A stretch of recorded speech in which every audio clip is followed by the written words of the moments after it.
So we'll pick up, this will be lecture 7, page 1 of something. This is going to be unit 2 for us, at least in the current semester I'm teaching. This will be unit 2. This will be start of exam 2 material. Now, we've initially talked about moments of a force.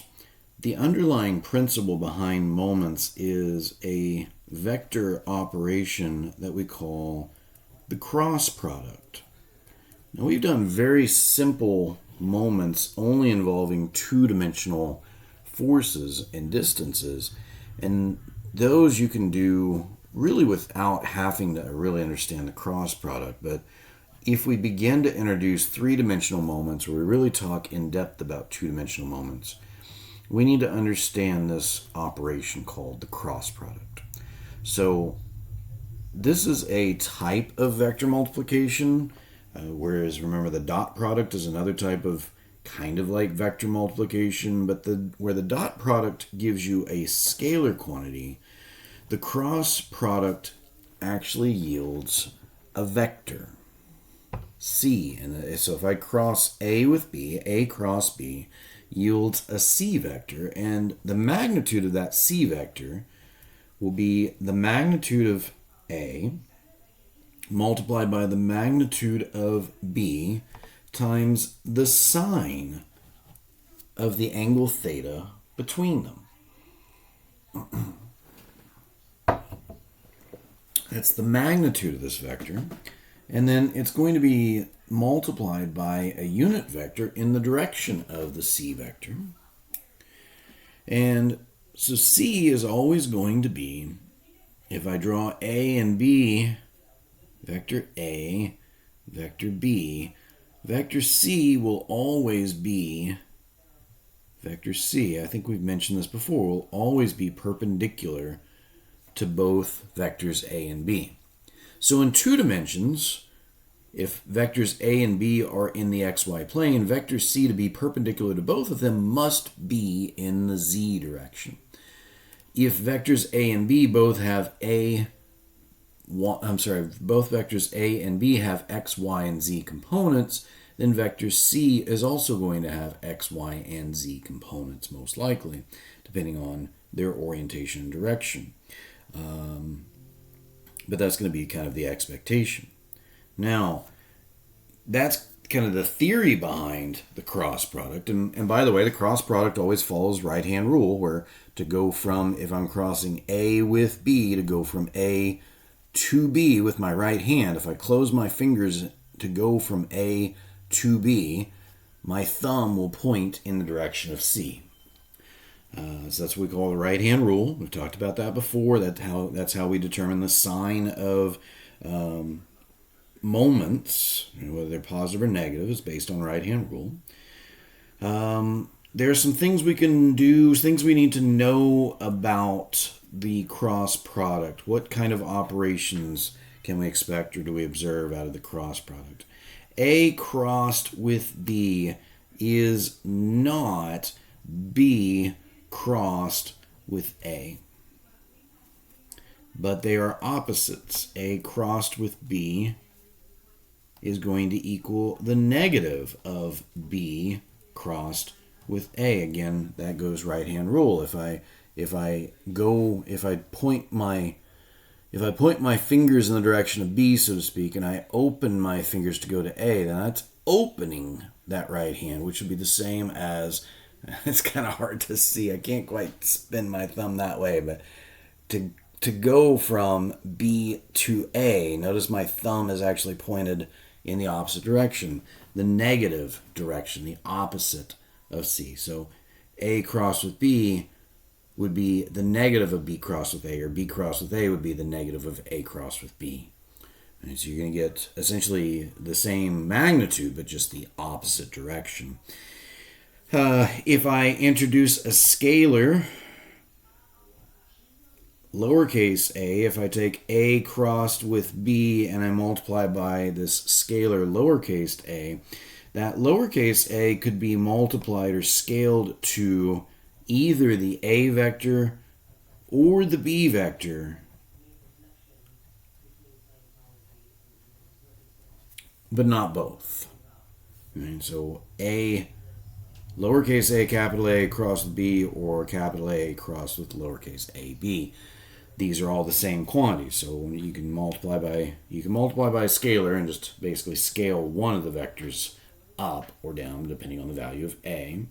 There's another operation here. It's essentially distributive.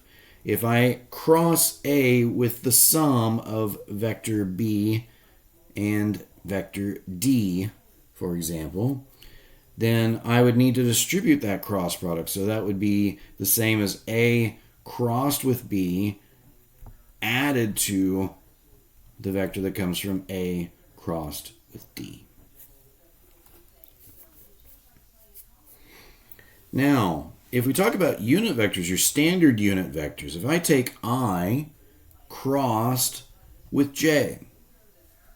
Now remember, we said earlier, A crossed with B is equal to the magnitude of A times the magnitude of B times the sine of the angle between them multiplied by a unit vector perpendicular to both. So if I take I crossed with J, well, that magnitude of I is 1, magnitude of J is 1, times the sine of the angle between them is 90, multiplied by a unit vector that is perpendicular to both the I and the J vector. Well, the sine of 90 is 1, so this is 1 times the sine of 90, which is 1. So magnitude of 1, and I need a unit vector multiplied by magnitude of 1, so it's still a unit vector. So I need a unit vector that is perpendicular to both I and J. And right-hand rule says, well, if I go from I in the x direction to J in the y, my thumb is saying that's pointing in the positive k direction. I crossed the J yields positive k. If I go the opposite direction, J crossed with I. We saw that mathematically up here. If I change the order, I introduce a negative sign. Right-hand rule also tells me that if I go from J to I, I'm opening my hand, which is the same as closing my hand if my thumb is in the down direction. So this is minus the k vector. If I take J crossed with K, well, let's see, can I... There we go, that's not too bad. So if I'm saying Y is going this way, Z is going this way, and the I, or the X vector is basically my thumb pointing right at the screen. So if I go from the Y to the X, you see my thumb is pointed right out of the screen. That is going from the Y left to right, across the K going up and down. That means coming out of the page is the Z direction, or the I vector. And so on. If I take K crossed with J, that would give me a minus I vector. If I take, what's left then? I, J, J, K. K crossed with I, right? So if I take K cross then back around to I, that gives me a positive J. That seems right. Yes. And then if I take the negative of that, I crossed with K is going to give me a minus J. Okay. So with this in mind, with the basic operations, let's explore mathematically what happens if I take vector A and I cross it with vector B. What do we get? Well, vector A, of course, is the x magnitude of A in the I direction plus the y magnitude in the J times the J direction plus the z magnitude of A in the K direction. And those components, I'm resolving vector A into its components, and I'm going to cross those components, the sum of those components, it represents vector A. I'm going to cross those with the same components, bxi plus byj plus bz in the K. So if I take the components, the sum of the components of A, cross the sum of components of B, what happens? Well, remember up here we said if I've got A crossed with B plus A crossed with D, that's the same as A crossed with the sum of those two. And I've got this scalar operation. Right? So I've got scalars here. These components are all scalars, and I've got I, J, and K. So if you kind of massage this around, what you get this big long series. I'm going to factor out these scalars, AX and BX, and that leaves me their vectors are going to get crossed. I crossed with I. Which we didn't mention earlier, right? What happens if I take I crossed with I? Right? What happens if I take I crossed I? Well, remember, that's 1 times the sine of the angle between those two vectors. Well, I crossed with I, the angle between the I vector and itself is going to be 0. So I'm taking the sine of 0, which is 0. So if I take one of these unit vectors and I cross it with itself, so J crossed with J, K crossed with K, that's going to give me a 0. So this guy is 0. Plus then AX BY, that's going to get multiplied by the result of I crossed with J. So the vectors attached to those two scalars. And then, so I've done AX BX, I've done AX BY. Now I need to do AX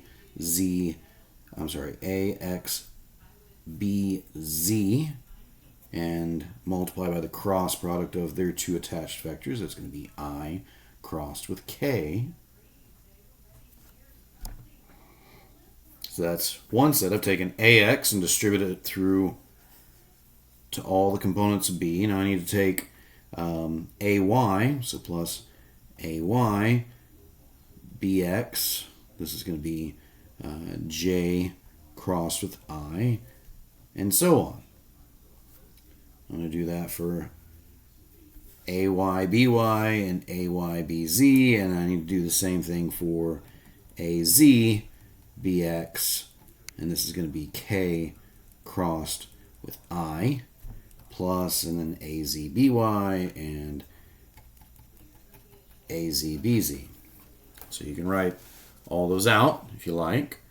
That's mathematically valid. That's a perfectly acceptable way to do this. That's not normally how we build this. What we normally do, if you've seen cross products maybe in a calculus course before, anywhere we've talked in depth about vectors, you're familiar with the fact that what we normally do is you say, well, if I really want to find A cross B, a very simple way to do that is I set it up as a determinant of a matrix. And the first row of that matrix is going to be the unit vectors in the directions which you have components. So I, J, and K, if I've got X, Y, and Z components of A, X, or of A and B. So I'm going to write I, J, K vectors. And then the second row is going to be the components, the magnitude of the components of A. So that's going to be AX, AY, AZ. And the third row is going to be the magnitude, BX, BY, BZ, the magnitudes of the components. Now, got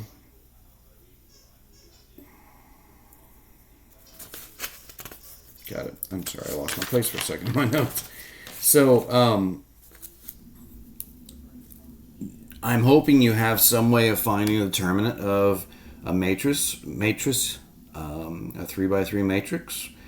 If maybe somebody taught you the trick where you draw a copy of the matrix over here and you draw the diagonals, that's perfectly fine. I don't care how you find the determinant of a matrix.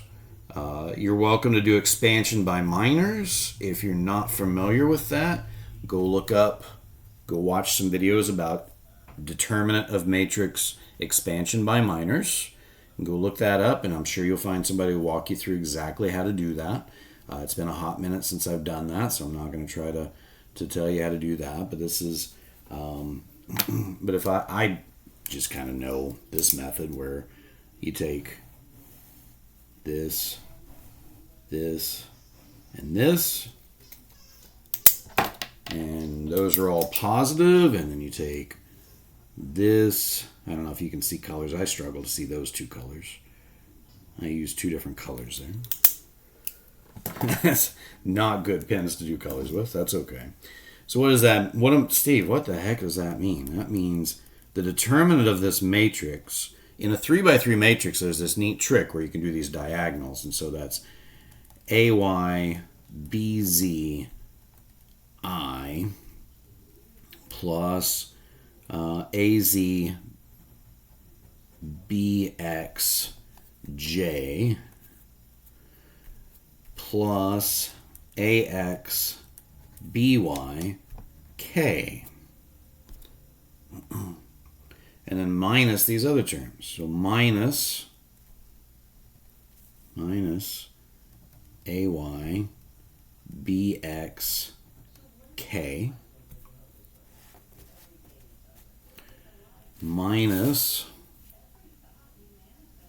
AZ, BY, I, and then minus this diagonal. So minus AX, BZ, J. Is that any better than doing this, where here I've got 9 terms, right? 1, 2, 3, 4, 5, 6, 7, 8, 9. And then some of those are zeros, because remember the ones where you cross the vector by itself. So this is 0, this one will be 0, this one will be 0. So you end up with 6 terms. That's one way you can do it. This is another way where you end up with 6 terms. You're going to end up with 2 I's, 2 J's, 2 K's.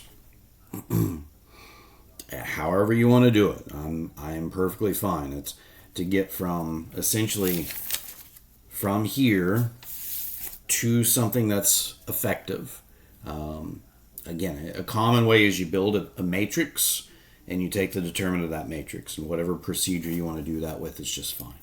Okay, so mathematically, this is what the result of the cross product of 2 vectors. And again, remember, this is the magnitude of A times the magnitude of B times the sine of the angle between them times some perpendicular vector, some vector that's perpendicular to both A and B. Okay, that's a good stopping place. I'm going to stop there.